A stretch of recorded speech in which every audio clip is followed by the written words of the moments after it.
Boa tarde a todas e a todos. Bem-vindas, bem-vindos a mais uma mesa.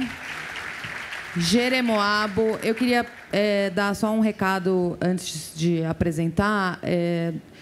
Quando acabar aqui, a Flip estreia esse ano um novo módulo de artes visuais chamado Terra Nova, e a gente vai ter essa inauguração aqui na ponte, que atravessa para o outro lado do rio, uma intervenção urbana da Laura Vince, então, que chama No Ar.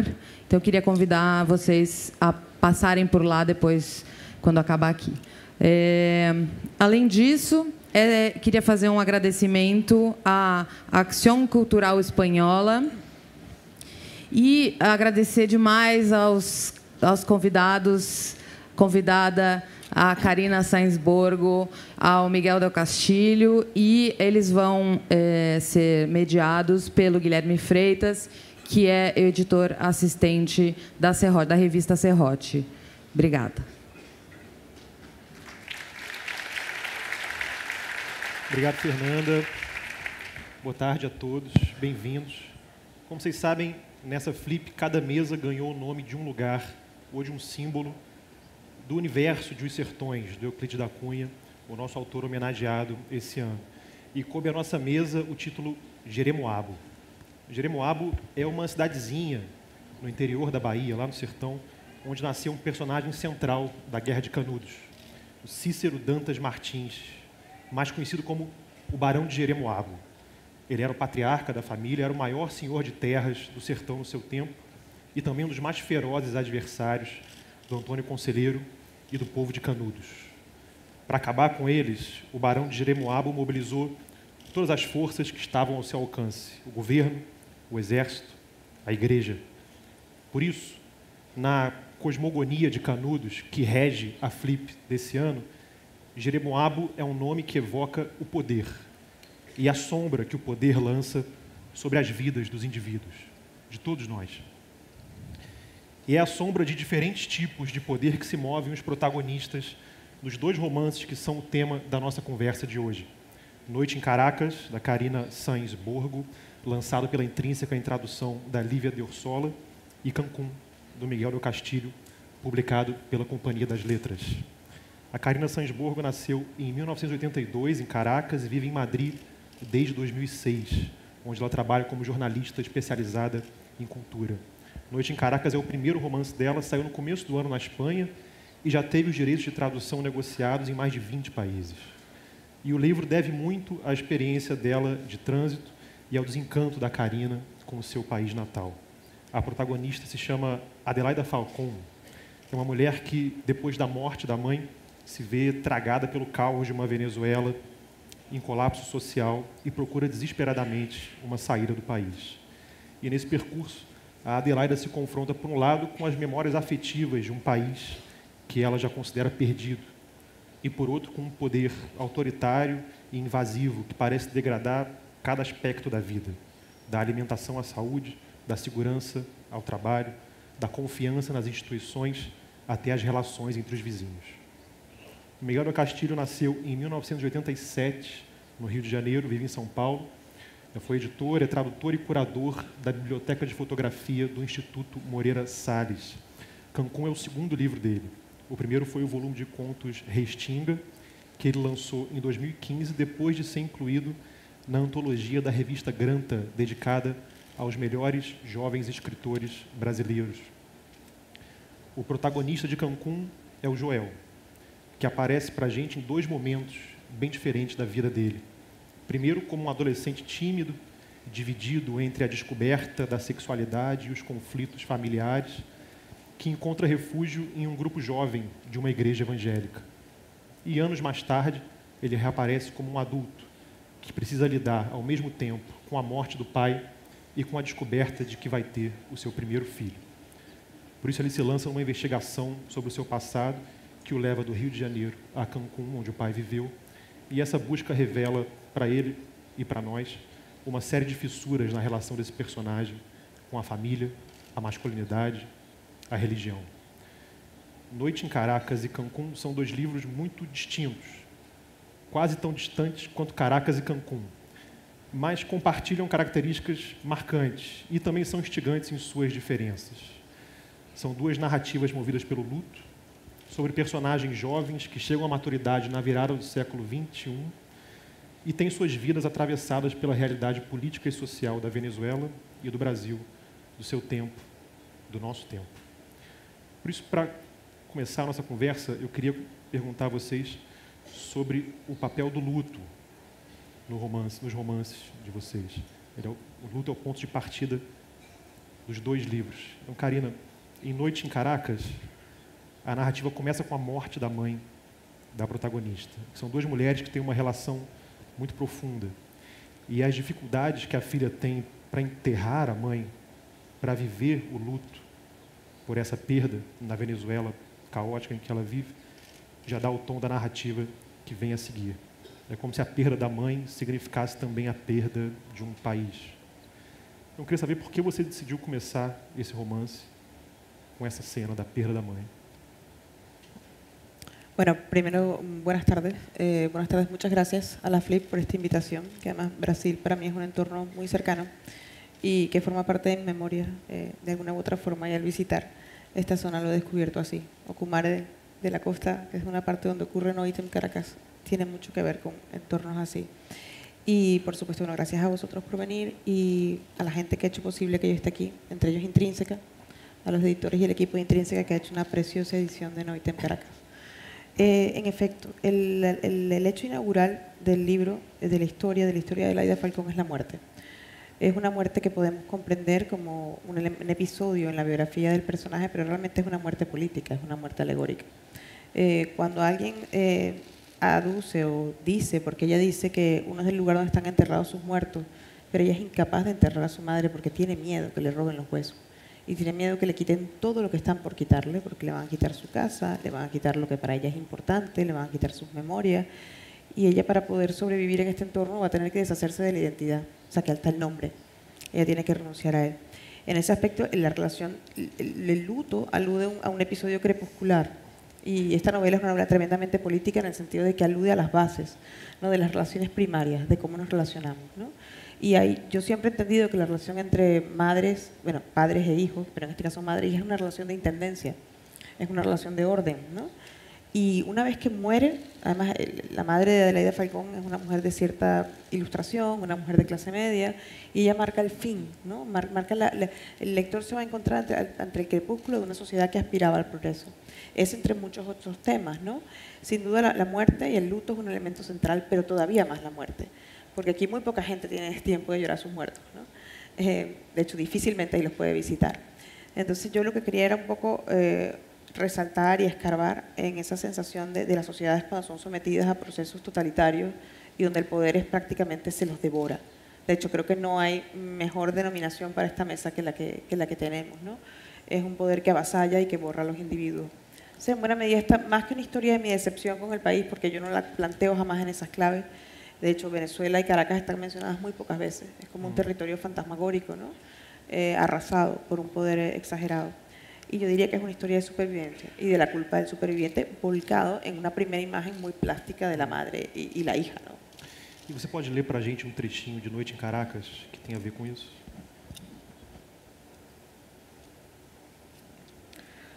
Cuando llegamos al cementerio, ya estaba abierto el hoyo con 2 fosas, una para ella, otra para mí. Mi madre había comprado la parcela años atrás. Mirando aquel hueco de arcilla, pensé en una frase de Juan Gabriel Vázquez que leí en una de las galeradas que tuve que corregir unas semanas antes. Uno es del lugar donde están enterrados sus muertos. Al observar el césped rasurado alrededor de su tumba, entendí que mi único muerto me ataba a una tierra que expulsaba a los suyos con la misma fuerza con la que los engullía. Aquella no era una nación, era una picadora. Los operarios sacaron a mi madre del Fort Sheffield y la acomodaron en su tumba, haciendo polea con unas correas viejas, llenas de remaches. Al menos a ella no le ocurriría lo que a mi abuela Consuelo. Yo era muy pequeña, pero lo recuerdo aún. Fue en Ocumare. Hacía calor, uno más húmedo y salado que el de esta tarde sin mar. Yo tenía la lengua en carne viva por los cafés aguarapados y me entretenía mordisqueando las papilas abrasadas por aquel brebaje que mis tías me obligaban a beber entre una Ave María y otro. Los sepultureros del pueblo bajaban el ataúd de la abuela Consuelo con 2 mecates deshilachados, parecidos a estos, pero más delgados aún. El cofre resbaló desigual y con el golpe se abrió como un pistacho. La abuela tiesa golpeó el cristal y el cortejo pasó del responso al grito. 2 jóvenes intentaron enderezarla, cerrar la caja y seguir con el asunto, pero todo se complicó. Mis tías daban vueltas alrededor del hoyo, llevándose las manos a la cabeza y recitando la plana mayor de la Iglesia Católica. San Pedro, San Pablo, Virgen Santísima, Virgen Purísima, Reina de los Ángeles, Reina de los Patriarcas, Reina de los Profetas, Reina de los Apóstoles, Reina de los Mártires, Reina de los Confesores, Reina de las Vírgenes, ruega por nosotros. Mi abuela, una mujer sin ternura, a la que algún gracioso terminó por sembrarle una mata de ají picante a los pies de su tumba, murió en una cama llamando a sus 8 hermanas muertas. 8 mujeres vestidas de negro. Las vio al pie de la tela del mosquitero bajo el que se hundía impartiendo sus últimas órdenes. Al menos eso me contó mi madre. Ella, en cambio, no disponía de una corte de parientes a los que mandar desde su trono. Envuelta entre almohadones y escupideras, solo me tenía a mí. Un sacerdote con dequeísmo recitó de memoria un misal por el alma de Adelaida Falcón, mi mamá. Los obreros dieron paradas de arcilla mezclada con piedra y sellaron la fosa con una placa de cemento, ese entresuelo que nos separaría ambas hasta que volviésemos a juntarnos bajo la tierra de una ciudad en la que hasta las flores depredan. Me di la vuelta, despedí con un gesto al sacerdote y a los operarios. Uno de ellos, un moreno flaco con ojos de víbora, me sugirió que me diera prisa. En lo que iba de semana habían robado a mano armada en 3 entierros. Y no querrá usted pasar ningún susto, dijo mirándome las piernas. No supe si aquello era un consejo o una amenaza. Subí al forcéfil, dándome la vuelta cada rato. No podía dejarla ahí. No podía marcharme pensando en lo poco que demoraría algún ratero en abrir la tumba de mi madre para robarle las gafas, o los zapatos, o los huesos, que se cotizaban al alza en aquellos días en los que la brujería se convirtió en la religión nacional. País sin dientes que degüella gallinas. En ese instante, por primera vez en meses, lloré con el cuerpo entero, con espasmos de miedo y dolor. Lloraba por ella, por mí, por lo único que habíamos sido. En ese instante lloraba, porque en aquel lugar sin ley en el que al caer la noche, Adelaida Falcón, mi mamá, seguiría a merced de los vivos. Lloré pensando en su cuerpo, sepultado bajo una tierra que nunca nos traería paz. Cuando me senté junto al conductor, no me quería morir. Ya estaba muerta. La parcela se encontraba muy alejada de la salida del cementerio. Para volver a la carretera principal era necesario tomar un atajo que tenía el aspecto de un camino de cabras. Curvas, pedruscos, senderos sin podar, terraplenes sin guardabarreras. El forcéfil descendía ahora por el mismo camino que antes habíamos subido. El chofer daba volantazos en cada curva. Apagada, desenchufada de mí misma, me daba igual ya cualquier cosa, que nos matásemos o no. Por fin redujo la marcha y se inclinó sobre el volante, renegrido y grasiento. ¿Qué carajo es eso?, dijo con la mandíbula desencajada. El obstáculo se desplegó ante nosotros como una luz, una caravana de motocicletas. Eran 20 o 30, todas aparcadas en medio de la vía, cortando el paso en ambos sentidos. Sus conductores vestían las camisetas rojas que la administración pública había repartido en los primeros años del gobierno. Era el uniforme de los motorizados de la patria, una infantería con la que la revolución barría cualquier protesta contra el comandante presidente. Así llamaron al líder de los revolucionarios tras la 4ª victoria electoral, y que con el tiempo desbordó sus territorios, competencias y objetivos. Cualquiera que cayese en sus manos se convertía en víctima. ¿De qué? Eso dependía del día y de la patrulla.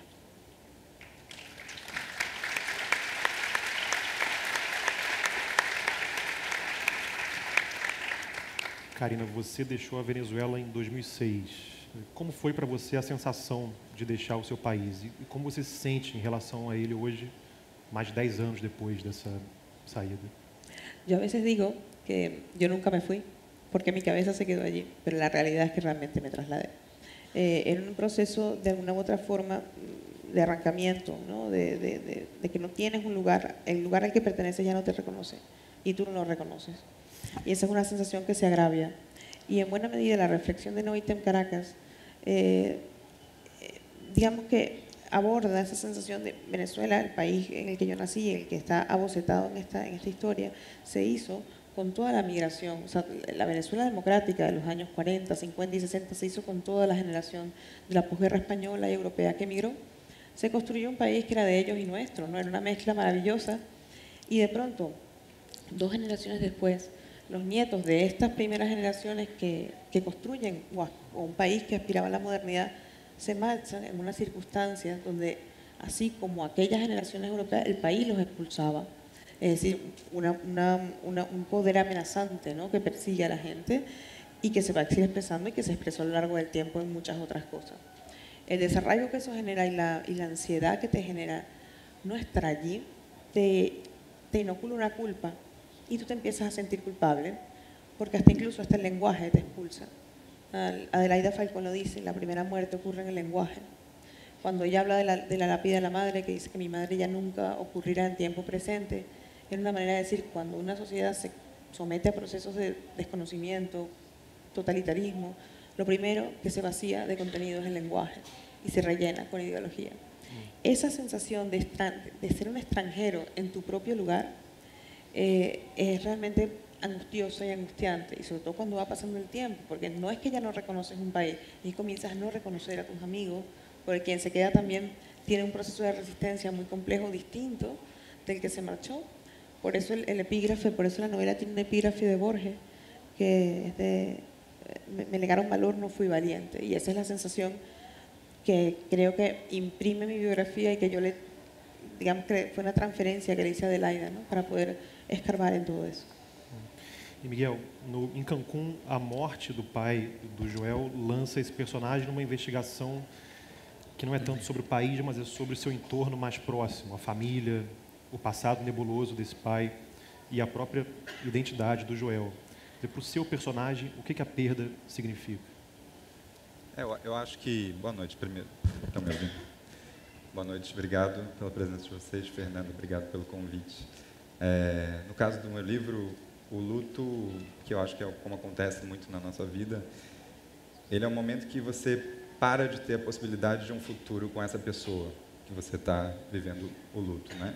Então, não existe mais futuro. Então, resta você olhar para trás, assim, para o que aconteceu atrás. Assim. Então, é um momento que você começa a entrar em contato com a sua memória dessa pessoa, com as histórias que te contaram sobre ela. E isso, inevitavelmente, te faz olhar para a sua história também com ela e para a sua história com ela. Né? A sua história para a sua história com ela.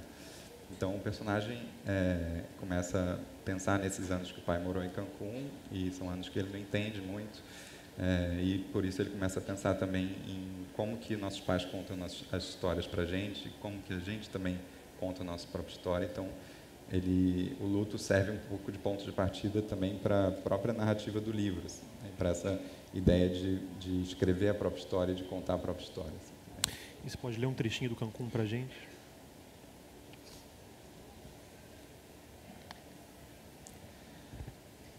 A tela do computador entra no modo stand-by e vejo meu rosto refletido na superfície escura, a luz forte demais do abajur ao meu lado. Tenho as orelhas de abano do meu pai, as mesmas mãos e, começo a me dar conta agora ao ler esses e-mails, a mesma facilidade para mentir. Sem escolhermos, penso, acabamos sendo fruto de algo. Embaixo do teclado há um envelope rasgado de uma carta que recebi ontem. É uma intimação da Receita Federal, convocando o herdeiro de Luiz Afonso Rodrigues de Moura a prestar contas sobre uma transação realizada por seu progenitor uns anos antes. Refere-se à compra de um imóvel que constava no nome dele e cujo valor da transação precisa ser esclarecido. É justo a casa que meu pai deixou para mim. Dr. Eduardo com certeza vai me aconselhar a fazer manobras jurídicas e precisarei decidir se vou topar arriscar e mentir ou se vou seguir as ordens da Receita sem questionar e pagar com parte considerável da herança uma multa inevitável e salgada, num processo que ainda por cima atrasaria a venda do imóvel. Vou ao banheiro, demoro mais que o necessário e na volta paro no armário do quarto e visto uma camisa do meu pai, que eu trouxera comigo no dia da faxina e ainda não tinha usado. Volto à cadeira e olho mais uma vez meu reflexo naquele espelho negro. A orelha de abano, as mãos que pousam na escrivaninha. Giro a cabeça algumas vezes para não perder nenhum detalhe do meu próprio rosto. Mexo no mouse para tirar o computador da hibernação. Fecho o navegador e abro a pasta de documentos em busca do arquivo referente a meu discurso no velório do meu pai. Já não me lembro de onde tirei aquela ideia inicial, sobre a vida como uma trama complexa de acontecimentos intencionais e casuais que vão se juntando. Tem algo em comum com a reflexão que Samir trouxe sobre a história de José do Egito, exceto que, para ele, existe alguém do outro lado dessa trama, o próprio Deus, no caso, que não necessariamente está ordenando cada coisa que acontece, como um títere, mas tem a vantagem de conseguir enxergar o todo, como um tapeceiro que vê do lado certo do tapete, enquanto nós contemplamos apenas um emaranhado estranho, nada ou pouco belo.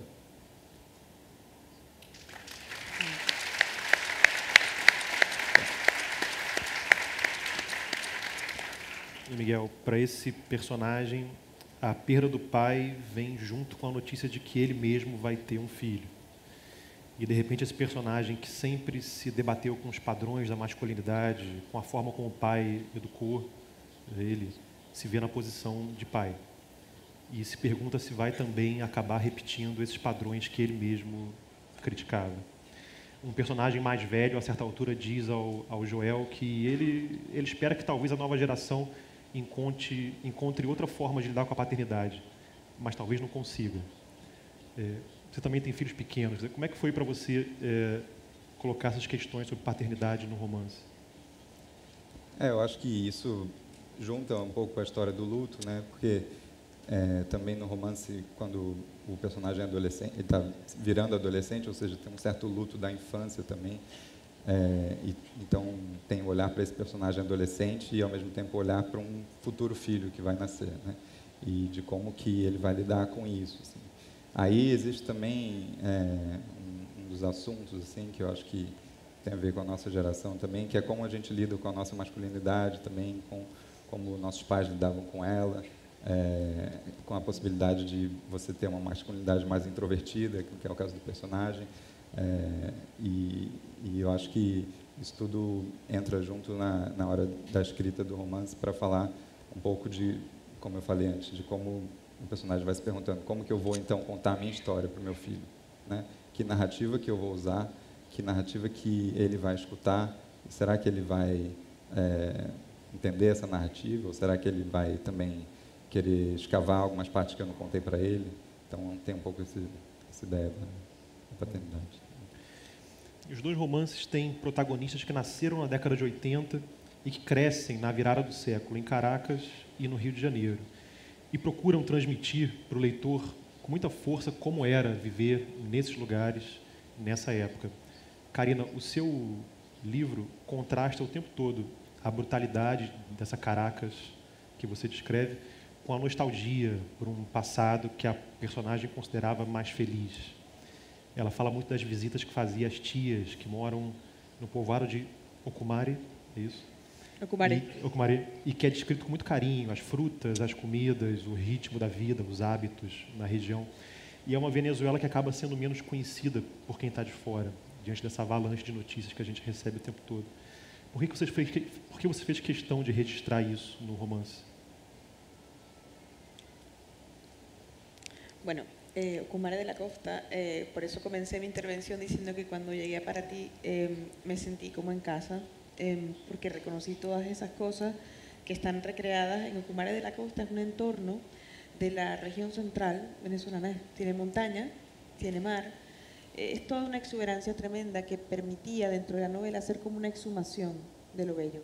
Era una exhumación de la Arcadia, o sea, de aquel país que había, digamos, de alguna u otra forma, había crecido aspirando al progreso, en contraste con una ciudad que se suponía que era el resultado, ¿no?, de una economía petrolera que aseguraba que las cosas fueran bien, que las instituciones serían firmes.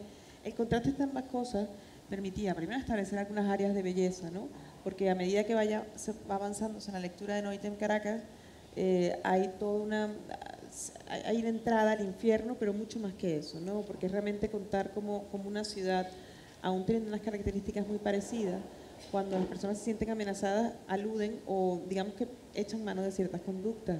Está la violencia, pero también está, por ejemplo, el hacer la vista a un lado, hay una escena de la novela donde hay un allanamiento militar en un apartamento, en un bloque, y la protagonista dice, pero ¿por qué tengo luz si nunca hay luz? Ella es la única que tiene luz en su casa, ¿no?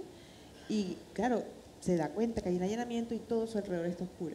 Cuando se marcha el furgón de militares, ella empieza a ver cómo se empieza a encender una luz y otra luz y otra luz y otra luz. Eran formas de revelar muy bien cómo un presente que puede llegar a ser realmente agresivo y puede ir en contra de los individuos, acorralándolos y robándolos, tienen en la infancia y en la Arcadia de la infancia representada en Ocumare de la Costa, pues todo un contrapeso. Además hay mucho juego en Noitem Caracas con la música, toda la música de la costa, los tambores. Hay unas figuras, bueno, que también permitían hacer un retrato, las piloneras, mujeres que pilaban el maíz, ¿no? Que eran, el siglo XX no las despidió muy tarde, ¿no? Esta mujer se piló hasta los años 30, ¿no? Entonces, todo eso me permitía establecer un entorno muy plástico, muy lírico, en el cual el lector entrara y saliera de la violencia tan tremenda con la que se va a encontrar, con episodios mucho más amables, incluso musicales. Es la Arcadia, es llamar a la infancia, es una exhumación de la infancia realmente eso. E pouco antes da Flip, você publicou na Folha de São Paulo 3 contos sobre o dia a dia em Caracas e na Venezuela hoje. E ali sim você mostra o outro lado dessa nostalgia. Você mostra a precariedade dos hospitais, o desabastecimento de combustível e comida, por exemplo, entre outras coisas. Você mencionou antes essa culpa que quem sai sente por ter deixado o país. Nas suas conversas com os amigos, os parentes que ainda vivem na Venezuela, a partir disso, qual é o retrato que você faz da parte da sua geração que ficou lá? Es complejo, es muy complejo de abordar esta situación, porque yo creo que yo nunca quise que se leyera Adelaida Falcón como un personaje que vive porque se va, ¿no? Vive con una culpa tremenda de se ha ido, ¿no? He dejado el dolor de otros atrás, que es un poco que es una situación bastante común en una sociedad que ya tenía divisiones, es una sociedad que ya eran unos revolucionarios, contrarrevolucionarios, pobres, ricos, tú tienes pan, tú no tienes pan, tú consigues luz, yo no tengo luz, ahora tú te fuiste, yo me quedé, ¿no? Entonces, dependiendo de cada persona, pero yo sí siento que hay una sensación de resistencia y de resiliencia muy fuerte en las personas que se quedan. Muchos se quedan porque no tienen opción de irse, aunque yo creo que cada vez son menos, porque cuando alguien está empujado por la necesidad, por el hambre, por la desesperación y además por un poder excesivo, hay gente que se cruza, incluso se va andando a la frontera. Lo han hecho en Colombia y creo que en Brasil también aquí lo hemos podido ver. Lo que ocurre con la sensación del que se va es que siente que pierde la voz, que tú no tienes derecho a hablar de lo que pasa aquí. Es la sensación muy personal que yo alimenté durante mucho tiempo. Y de hecho, yo tardé en escribir Noitem Caracas, de que más tiempo de que yo fuese capaz, ¿no? No era capaz de hablar del país, no era capaz de relacionarme con el país como si fuera algo que no pudiera nombrar, ¿no? Y me parece curioso porque esa culpa del superviviente la he ido encontrando. A mí, irme a Europa tan joven me permitió como asumir herramientas literarias que me permitieron relacionarme con esa sensación. Bueno, desde el problema con lo propio, Thomas Bernhard, por ejemplo, que a mí todo lo que fue la obra de Thomas Bernhard me dio mucha lucidez en la relación con lo propio, porque la de él es bastante bronca. Pero, por ejemplo, incluso Primo Levi, uno puede ver perfectamente, ¿no?, en autores de ese tipo cómo un sistema puede degradar anímicamente a un ser humano. Y con eso no estoy queriendo establecer comparaciones entre el Holocausto y, por favor, no es mi intención. Pero sí me gustaría reconstruir esa herida, ¿no?, que se le queda a las personas cuando han sido sometidos a procesos tan fuertes de borrado del individuo. Entonces creo que esa es una culpa que no se te quita y que no se te quita nunca, ¿no? Porque tú sientes, es como dice Adelaida Falcón, irse es darse de baja en el dolor de alguien más, ¿no? Entonces es una sensación de bisagra tremenda y a veces estalla la bisagra. O sea, cuando el ventarrón bate mucho la puerta, eso estalla. Y creo que, bueno, que es un proceso muy profundo y yo todavía lo estoy atravesando, pero creo que la literatura permite meterse en problemas, es decir, plantearse preguntas. No es como, bueno, si la novela es optimista o pesimista, yo no creo que sea la discusión es qué tanto daño nos hacen procesos de excesivo poder, de esa oscuridad que inaugura el poder, desde el hecho de que clausura toda posibilidad de reflexión, porque si pones a la gente a buscar comida y todo el rato medicamentos y estás todo el tiempo distraído, no ocupado en sobrevivir, no te haces preguntas más complejas, ¿no? Y qué curioso que casi todos los procesos totalitarios comparten esos mimbres, esos resortes, ¿no?, que destruyen a la gente. Miguel, pensando no retrato que você faz dessa geração em Cancún, o protagonista do livro,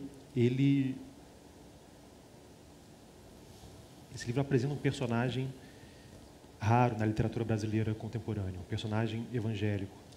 E a forma como a religião é retratada no livro é muito complexa, sem maniqueísmo. Uma religião que se expandiu muito rapidamente no Brasil nas últimas décadas, nesse período que o livro cobre. O Joel encontra acolhimento no grupo de jovens na igreja, quando é adolescente, mas aos poucos se sente incomodado com as obrigações e com as restrições daquilo. A religião é fonte de conforto, mas também de repressão. A igreja é uma comunidade, mas também tem os seus problemas sociais. Por que você achou importante incluir essa dimensão religiosa no livro? E quais foram os desafios para você de falar da religião dessa forma?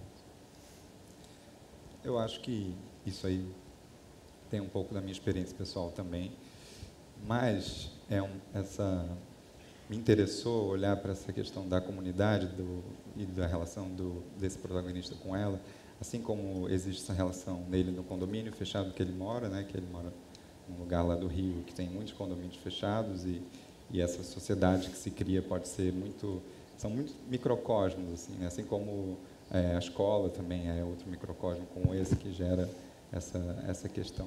Mas a minha ideia de abordar esse tema, assim, dos evangélicos, era olhar para isso sem, como você falou, sem maniqueísmos, assim, porque eu acho que a gente está num momento muito maniqueísta, assim, no nosso país, assim, né? Essa polarização toda, eu acho que levou a gente a ser cada vez mais maniqueísta. E eu acho que sempre que a gente lança um olhar atento de verdade para um assunto, a complexidade da vida se impõe, assim, não tem como a gente ficar pintando tudo preto no branco, quando na verdade a realidade é muito mais complexa, assim. Às vezes a gente quer responder de modo simples a questões que são complexas e é isso, como você falou, comunidades podem ser muito amorosas, mas ao mesmo tempo muito julgadoras, no caso de uma igreja, né?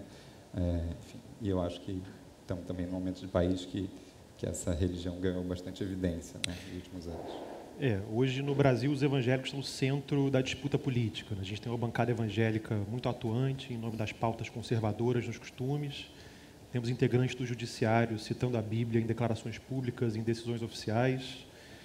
Tivemos essa semana uma declaração do presidente se comprometendo a indicar um ministro do STF terrivelmente evangélico, nas palavras dele. E, ao mesmo tempo, como a gente está conversando aqui, os evangélicos não são um bloco homogêneo no país, muitos discordam disso tudo. Qual é a sua opinião sobre esse protagonismo crescente de certos setores evangélicos na sociedade brasileira hoje? Aí saindo um pouco do livro, assim, olhando o que tem acontecido, eu acho que existe um fascínio pelo poder, que é algo que me parece muito distante do que o Evangelho significa em essência. Assim. Se você for olhar onde que Jesus começou a pregação dele, foi num canto completamente esquecido do Império Romano, e nesse canto, que era a Judéia, num lugar mais esquecido ainda, no meio dessa Judéia, nasceu quase indigente, não tinha onde ele nascer, morreu quase sozinho numa cruz. Então, e toda vez que alguém tentava colocar ele como rei político ou como governante político, ele se esquivava. Ele saía para um lugar, se retirava. Então, ele dizia, meu reino não é desse mundo. Então, isso me parece que é uma coisa que vai completamente de encontro à vocação do Evangelho, que veio, no fundo, da periferia do mundo, né? Depois acabou se tornando religião oficial do Império Romano e tudo mais, mas, enfim. Então, eu acho que existe esse fascínio e citando essa questão do STF que você falou, no fundo, não teria problema se um ministro for evangélico, se ele for de outra religião, se ele for ateu. No fundo, não teria problema. A questão é que quando se diz terrivelmente evangélico, parece que isso implica uma belicosidade, uma vontade de impor algo para a sociedade, que é algo que também é completamente distante da maneira que, por exemplo, Jesus pregava. Ele não impunha as coisas, ele conversava, falava, as pessoas vinham até ele. Então, realmente me parece completamente incompatível com essa essência do Evangelho, assim, e eu acho uma pena. Assim. E acho que tem essa ideia da belicosidade, que isso vem também muito de um discurso muito belicoso, assim, pentecostal, há alguns anos, e que acho que acabou desembocando nisso também, também uma fascinação, por exemplo, desses setores evangélicos com Israel, com essa Israel do Antigo Testamento, que tinha muito uma coisa do exército, né, de conquistar os inimigos e tudo mais, e começaram a atualizar isso, tanto que agora tem essas conversas de mudar a embaixada para Jerusalém e tudo mais, isso tudo vem desse caldo aí que foi se formando ao longo dos anos. E, Karina,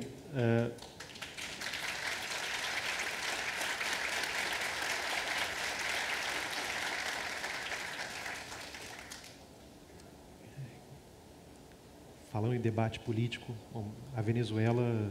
a crise na Venezuela já transbordou as fronteiras do país há muito tempo.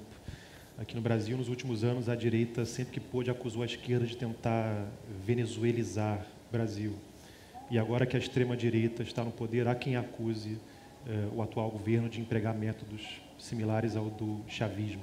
E, ao mesmo tempo, essa crise transbordou concretamente, com a chegada de milhares de refugiados venezuelanos aqui na fronteira norte do Brasil. Como você, como venezuelana, vê essa presença, a forma como a Venezuela é manipulada no debate político dos países vizinhos e no Brasil, por exemplo? Bueno, es una situación que no es nueva, es decir, en el sentido de, por ejemplo, en España, hace 3 o 4 años, con la irrupción de Podemos, que era también un partido de izquierda que estuvo relacionado con el Hugo Chávez también, ¿no? En Venezuela empezó a utilizarse como un arma arrojadiza políticamente. Sin embargo, en la situación específica que alude, creo que uno de los elementos característicos de lo que fue el régimen socialista, primero comandado por Hugo Chávez y ahora con su sucesor Nicolás Maduro, nunca fue un régimen de izquierda, era un populismo. Era un populismo que hizo suyas algunas banderas de izquierda, pero su comportamiento era profundamente autoritario. Era profundamente autoritario y claro, las reacciones que tiene son reacciones pendulares. Es decir, por ejemplo, en un portavoz quizás como Trump, ¿no? Que es un populista más bien muy sui generis, pero el populismo de derecha utiliza con mucho más ruido todo lo que es la situación venezolana para medrar a su favor en un debate electoral o en un pulso de crearse una imagen política. Yo siempre he comentado y digo que a veces pienso que Venezuela es como Cassandra. Tenemos la tragedia de Cassandra. Todos dijimos lo que iba a pasar, pero nadie nos creyó. Y ahora, a día de hoy, experimentamos todavía una incomunicación mayor, que es todavía más complicado colocar este tema en su primera línea, que la primera línea es que tiene una crisis humanitaria muy severa, muy, muy severa. Tiene una crisis de derechos humanos que además el informe de Bachelet creo que lo ha documentado de manera más que elocuente. Y sin duda alguna tenemos un elemento que es mucho más complejo, que es que nos hemos convertido en un problema regional. Nosotros somos un problema para la región, no solamente Colombia y Brasil, que han tenido que asumir mucha de esta población que sale prácticamente en una situación sin nada, ¿no? Tijeras. El cuento que se publicó en la Fola de Sao Paulo, la de las mujeres que se van a cortar el pelo a la frontera, es la metaforización de eso, ¿no? Entonces, ¿cómo lidias con una situación política de ese tipo? En el punto de vista político, requiere unos mimbres y un cierto trabajo multilateral y un cierto trabajo dentro de la región. El problema es que tienes una cosa mucho más grave que entender, es que tienes una población que está atravesando unos procesos, o sea, de pauperación realmente grave. O sea, hay cientos de miles de personas que se mueren cruzando, ni siquiera es la frontera porque la cerraron en Colombia, pasan por las trochas y mueren, ¿no? Entonces, muchas veces yo lo que siento es como una necesidad de resituar el debate. Yo entiendo que hay un debate político que hay que dar, pero es que hay un debate mucho más fuerte, que es que hay gente muriéndose como perros, ¿no? Entonces, para mí siempre va a ir por delante ese tema en una discusión y en una reflexión política sobre este tipo. Evidentemente, que el régimen del socialismo del siglo XXI dio para mucho, en un momento dio para mucho, hizo un gran lobby ideológico. Sin embargo, también es cierto que sirvió como un arma arrojadiza, que fue lo que ocurrió en España. En España costó mucho, por ejemplo, con todo el tema de los últimos meses, con el Partido Socialista de Pedro Sánchez, él incompareció un poco, ¿no? a liderar el proceso de reconocimiento del presidente de la Asamblea, que era quien debía, según la Constitución, convocar elecciones, y no lo hacía porque el tema Podemos era muy fuerte. Entonces, bueno, tú comienzas a ver, ¿no?, que empiezas a acostumbrarte, ¿no?, al paisaje político donde los ciudadanos que están pasando la peor terminan completamente borrados. Chegaram algumas perguntas do público já. Miguel, alguém pergunta como a leitura da Bíblia influenciou a sua escrita de ficção. Boa pergunta. É o livro mais lido do mundo, assim, mais vendido pelas histórias.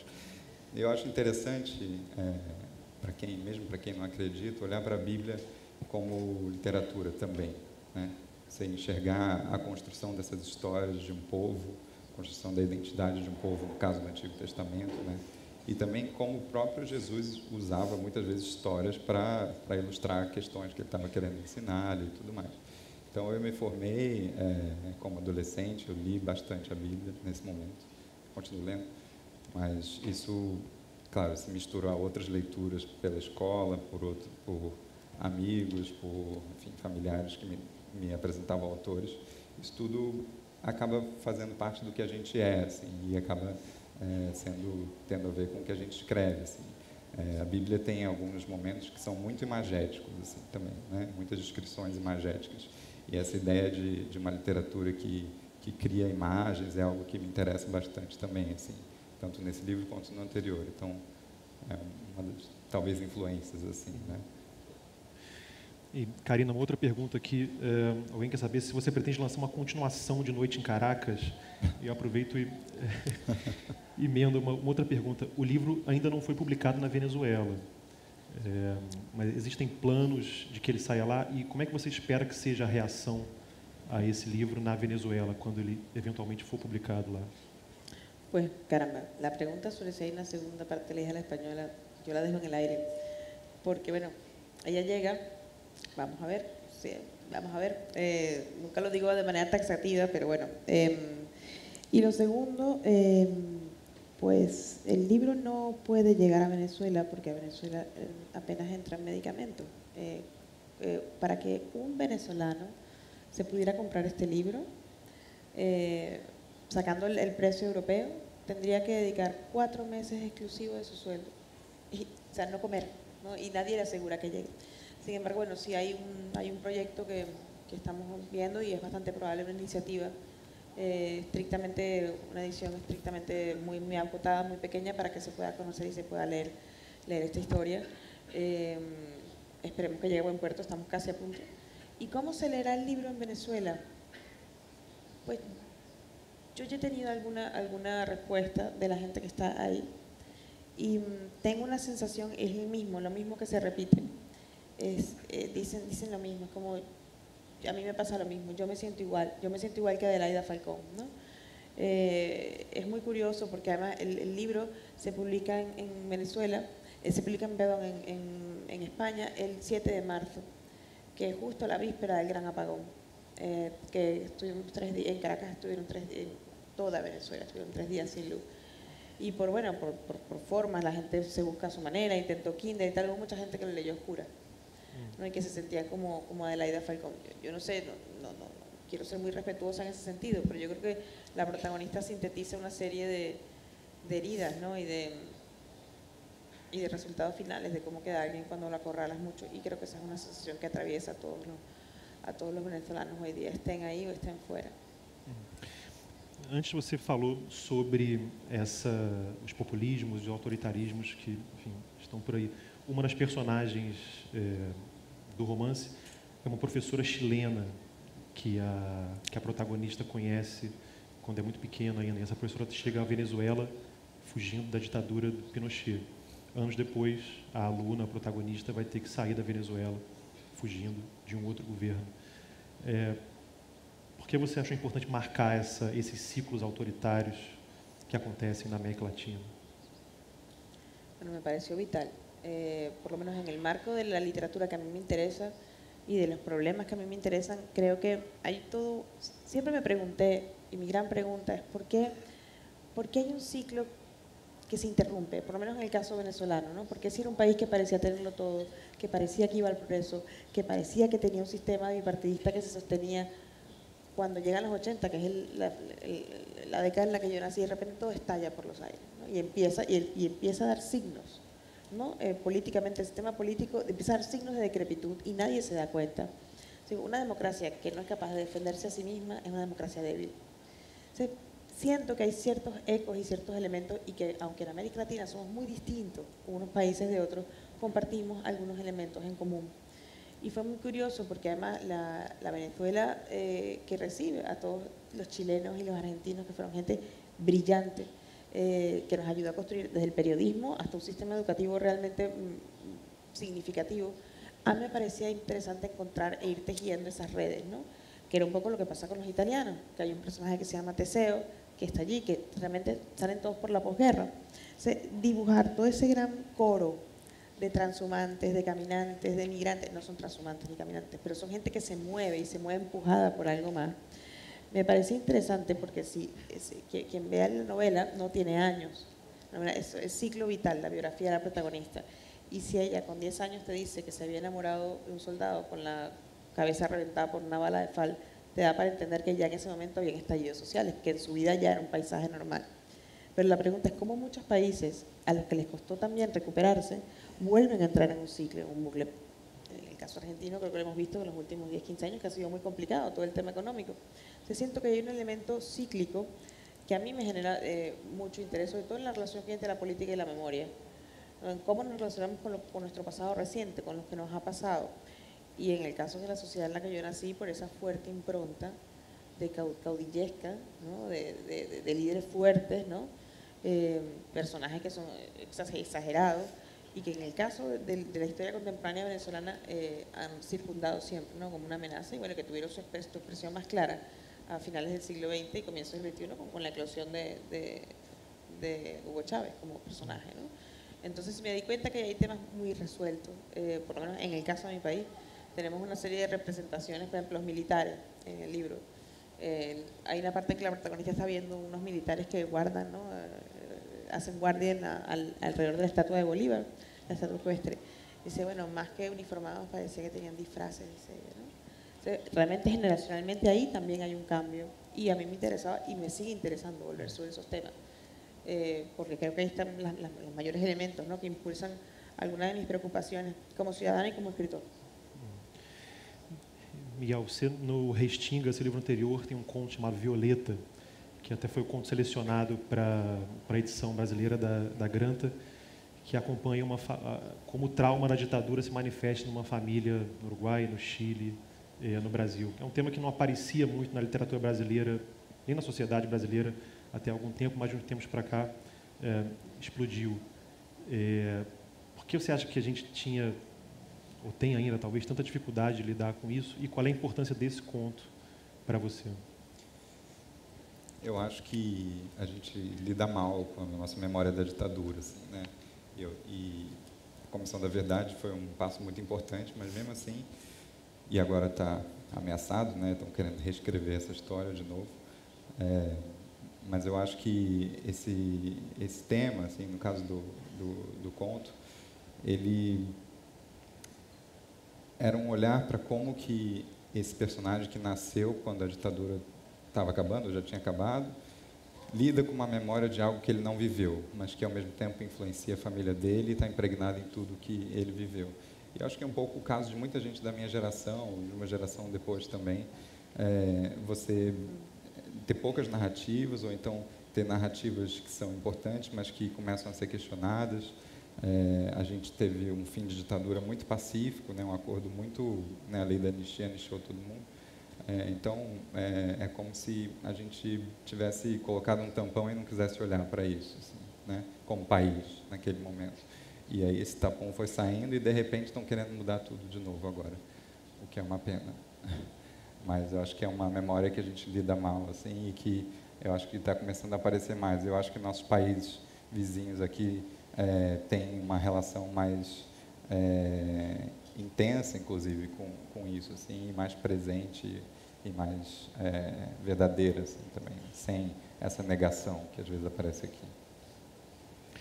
E, Miguel, não é um spoiler, mas a gente pode dizer que o livro Cancún termina com uma reflexão do personagem sobre a escrita, sobre como contar a própria história pode ser uma forma de se entender e de passar adiante uma visão diferente de si para os filhos e tudo mais. Qual você acha que pode ser a capacidade da literatura para dar conta dessas memórias e da construção da própria identidade? Eu acho que quando a gente escreve, a gente está investigando a nossa própria memória, as memórias alheias, coisas que a gente escuta, que a gente vê, e também a gente trabalha com a própria invenção mesmo, né, pura, assim, por assim dizer. Tudo acaba se tornando material para a escrita. Mas eu acho que, no caso do livro, quando fala da adolescência, é na terceira pessoa, e quando está no momento atual, assim, com os 30 e poucos anos, ele escreve em primeira pessoa, né? Então, esse foi um modo também de deixar transparecer um pouco a construção dessa narrativa e de mostrar que ele estava olhando para a própria história, mas de um lugar já diferente, né?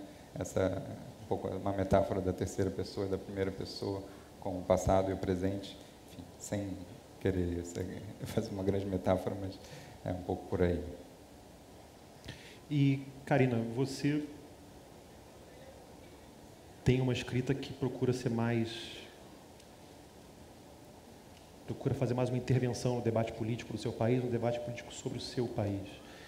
Esse livro vai ser agora, já está sendo traduzido em vários países, vai ser publicado em pelo menos 20 países. Que tipo de reação você espera que esse livro provoque nos leitores? Bueno, yo escribí este libro primero con una profunda aspiración literaria, es decir, no es un libro político, pero no es un libro politizado, es decir, yo elijo un punto de vista para contar y evidentemente ese punto de vista condiciona, ¿no? Creo y quiero esperar que la profunda convicción de amor por el lenguaje y de utilizarlo de la manera más hermosa posible se imponga por encima de si yo estoy condenando a unos o a otros, porque realmente ni siquiera aquí los jerarcas son fantasmagorías, ¿no? Aquí realmente el verdadero papel es la víctima y el verdugo son los verdaderos. Y la literatura que a mí me interesa, insisto, Goethe, Doris Lessing o la misma Natalia Ginzburg, lo que hacen era contar cosas muy terribles desde el episodio muy pequeño. ¿Qué aspiraría yo como reacción? Uno no puede controlar la forma en que se lee un libro, menos mal. Pero sí he notado cierta empatía. Se ha publicado tanto en Brasil, además he sentido mucha empatía tanto por los lectores en Brasil como en otros lugares, y he sentido que se fijan en la mujer sola, que avanza no importa lo que pase. O sea, que muchas veces dicen, bueno, ¿y por qué este personaje es así, no? Como una mujer que está desesperada por sobrevivir. Pero bueno, creo que las lecturas complejas se darán en muchos sentidos. Me llama mucho la atención porque en Europa les ha resultado muy extraño que todas sean mujeres, y creo que lo están leyendo un poco en una clave muy contemporánea de Me Too, ¿no? Y no necesariamente es eso, ¿no? Que es muy curioso cuando uno llega a una sociedad que te entiende, sociedades matricéntricas, ¿no? donde lo femenino es muy importante. Pero bueno, yo creo que ya todo acercamiento al libro en sí mismo me parece un privilegio, ¿no? Leer es un acto de generosidad. Hay muchos libros buenos, y que alguien elija el tuyo y lo lea, aunque sea para decirte no me ha gustado, me parece en sí mismo un proceso enriquecedor. Y bueno, y sí, yo estoy muy contenta, la verdad, porque son muy distintos los países donde se ha buscado, y eso es una cosa muy extraña. Son 26. Entonces, bueno, vamos a ver qué vamos encontrando, vamos a ver qué encuentra el lector de Brasil, que me gustaría que se sintiera un poco cerca, al menos, ¿no? de esa temperatura, ¿no? De la memoria, de los recuerdos, de una cierta energía, una cierta electricidad, una belleza eléctrica que recorre las cosas. Espero que, bueno, que al menos se quede, ¿no? Bom, gente, obrigado, Miguel, obrigado, Karina. Obrigado. A conversa continua aqui na sessão de autógrafos que os dois vão fazer do lado de fora da tenda. Obrigado a todos, boa tarde.